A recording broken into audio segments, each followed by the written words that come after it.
The Knicks outlasted the Celtics in double overtime Sunday night at TD Garden. It was 131 to 129 if you stayed up past your bedtime. That's 9 straight for the Knicks. So New York Post columnist Mike Vaccaro showed the Knicks some love in a recent article on the Post. So we're going to bring him in to talk about hashtag 9 straight.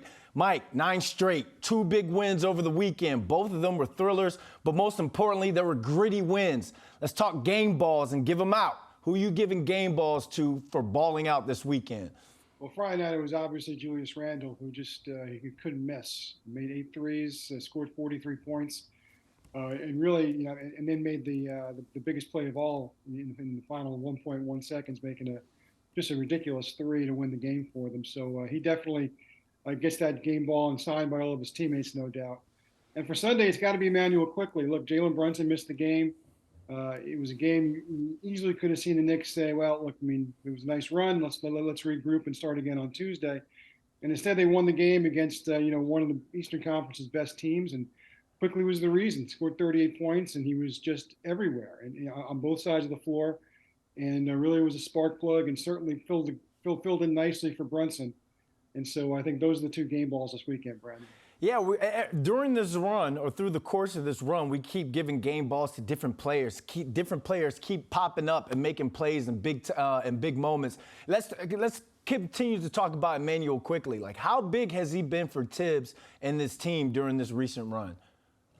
He's been invaluable because normally when Brunson's playing, he's the first guy off the bench, and he's done that role so well that he's now really moving up in the conversation for 6th man of the year in the NBA, and deservedly so. I mean, he gives his team a real boost right off the bench. I mean, the moment he takes his warm-ups off, I mean, the Garden when he's playing at home, starts to roar, and he checks in the scorer's table, and it seems to be an instant electricity when he checks in the game, and that's exactly what the Knicks have needed. I mean, he's really taken to that role. He likes that role.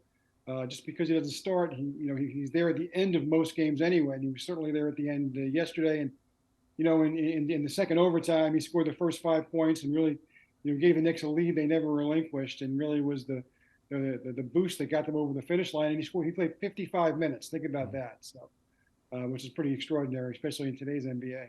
Yeah, IQ showing off his basketball IQ, and like you said, he is energetic when he steps on the court. So the Knicks took the season series 3-1 against the Celtics. Now, if it comes down to it in the playoffs, I need your opinion on this. Do you think New York can beat Boston in the 7-game series?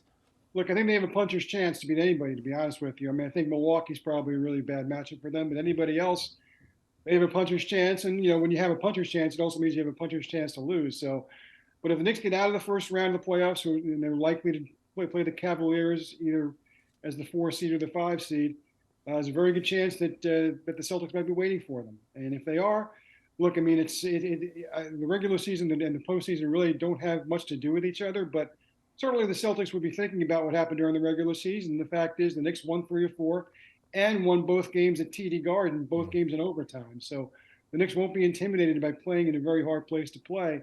I think if I'm the Celtics, I'd like to avoid the Knicks at all costs, to be honest with you.